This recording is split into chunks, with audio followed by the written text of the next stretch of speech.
Assalamualaikum warahmatullahi wabarakatuh. Perkenalkan, nama saya Bella Aprilia Setiaki dari kelas 11 CKP 3. Di sini saya ingin membacakan tentang ideologi terbuka dan ideologi tertutup.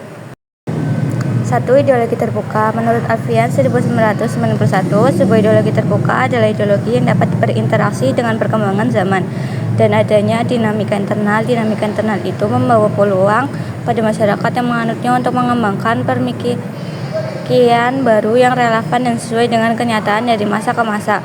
Hal demikian akan membuat ideologi tersebut menjadi selalu aktual. Ideologi terbuka membutuhkan adanya ideologi yang terus-menerus tentang nilai-nilai ideologi yang terkandung di dalamnya dengan realita yang ada dalam masyarakat. Hasibuan dan Sulistiono 2018. Ciri khas ideologi terbuka adalah bahwa nilai-nilai dan cita-citanya tidak dipaksakan dari luar, tetapi digali dan diambil dari kekayaan rohani, moral, dan budaya masyarakat sendiri.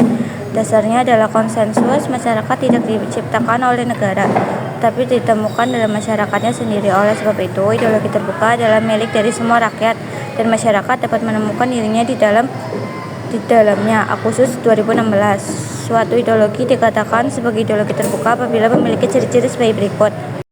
Ciri-ciri sebagai berikut. A. Merupakan kekayaan rohani, moral, dan budaya seluruh masyarakat. B. Tidak diciptakan oleh negara maupun penguasa, tetapi ditemukan dalam masyarakat sendiri. Ia bisa digali dan ditemukan dalam kehidupan masyarakat dan menjadi milik seluruh rakyat. C. Isinya tidak langsung operasional sehingga tiap generasi dapat menggali kembali falsafah tersebut dan mencari implikasinya dalam situasi yang sedang mereka jalani. D. Tidak pernah membatasi kebebasan dan tanggung jawab masyarakat, tetapi memberi inspirasi pada masyarakat untuk hidup bertanggung jawab sesuai dengan filsafah itu.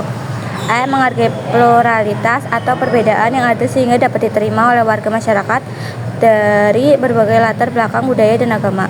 Suatu ideologi disebut terbuka apabila ideologi tersebut dapat menerima dan bahkan mengembangkan pemikiran-pemikiran baru sejauh tidak bertentangan dengan nilai-nilai dasarnya.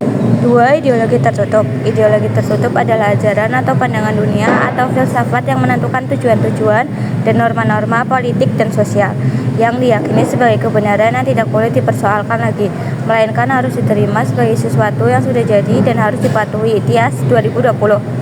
Ideologi tertutup memiliki ciri-ciri sebagai berikut. Tias 2020.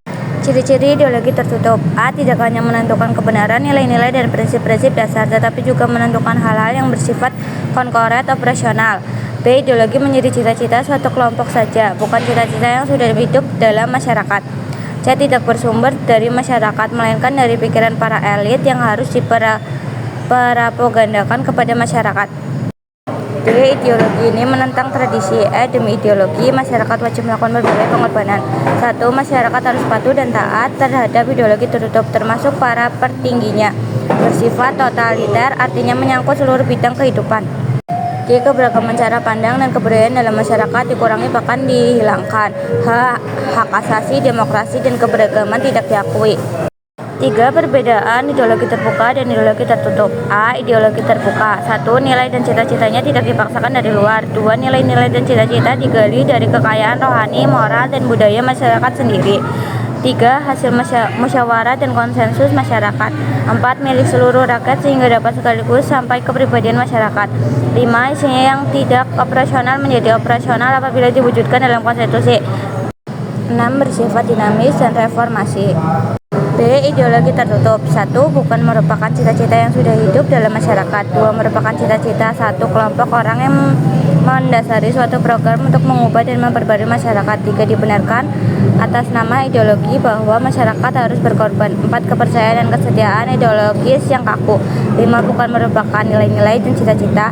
6. Terdiri atas tuntunan konkret dan operasional yang diajukan secara mutlak. 7. Adanya ketaatan yang mutlak, bahkan terkadang menggunakan kekuatan dan kekuasaan. Sekian presentasi dari saya. Wassalamualaikum warahmatullahi wabarakatuh.